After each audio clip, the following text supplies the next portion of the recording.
My laptop is barking.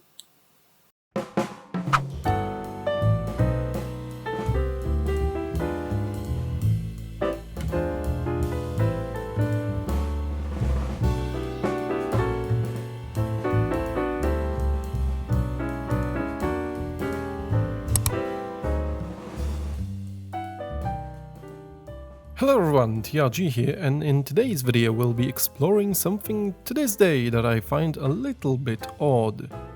When I was a kid I always wanted to have a pet, but I'm pretty sure everyone at a young age is considered a bad caretaker, so most people like me heard a big, giant no. But if I can't satisfy my need to own a real pet, maybe there's something in the virtual world that can. Introducing all sorts of desktop pets and gadgets for Windows 95 and 98, ranging from slight amusement to, I guess, attempts at simulation. So in this video we'll take a look at a couple of programs in this category, but if you remember a virtual pet from your childhood that's not featured here, leave a comment, I might do a follow-up video if there's a lot of those. First up is Neko.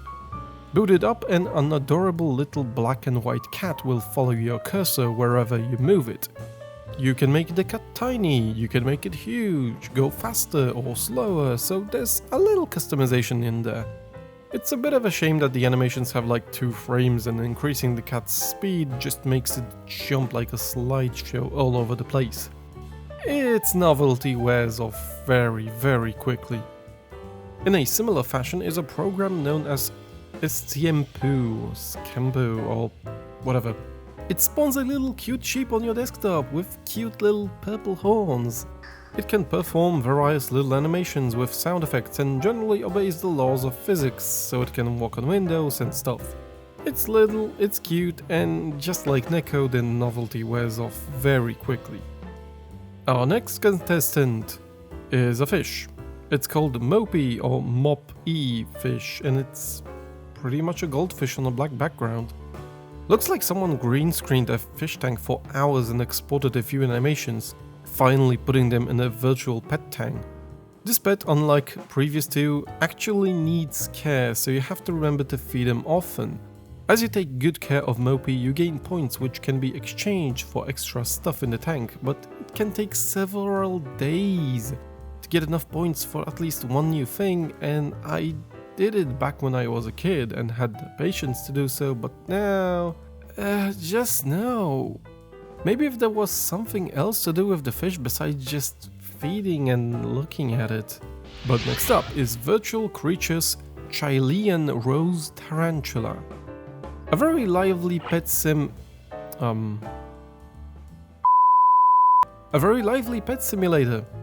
The full tarantula experience without the actual real tarantula in your house.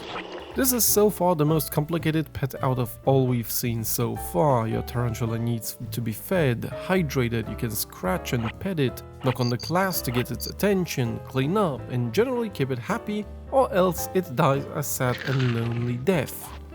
Unfortunately, it's a trial version, which means I could not spend too much time playing around with it. Bummer. And finally, the final contestant in this video. It's dogs and cats, but also dogs. And don't forget the cats. And dogs, and this isn't even remotely funny. Made by PF Magic, who back in the 90s were most known for making virtual thingamajigs like cats, dogs, and oddballs and babies. Ugh. No, seriously, on a list of things that are not okay, this is not okay.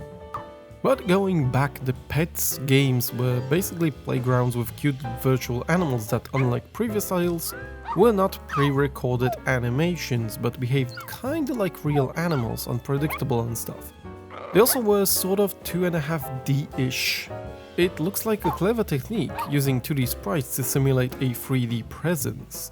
It also helps that all animals are cartoonish but retain the specific breed traits and behavior. Cats and dogs are separate products, but you can install them together, even the adoption kit demo. And sadly, this is the only version I have access to and the only version I had as a kid. But somehow that didn't stop me from keeping the software and visiting the pets almost daily. Throwing toys, carrying them around in the basket, feeding, petting, scratching the butts. And I don't know why. It probably has to do something with the fact that compared to the other virtual pets, these ones feel alive, loud, energetic, playful, just like a real animal. And the full version had so much more to offer.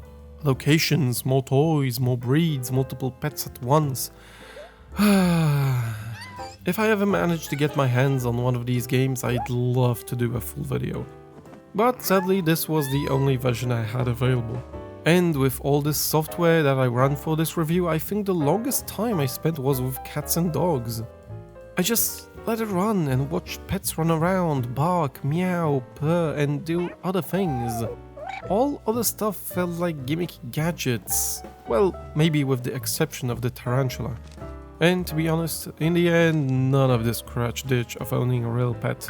And almost none of them showed well the bad parts of owning a pet. Here it's all fun and games, a cute little wonderland you can just shut off at any time. Thanks for watching. If you enjoyed this video, make sure to leave a like or subscribe to get notified of my new videos. You can also follow me on Twitter or Facebook for updates and stuff. TRG out.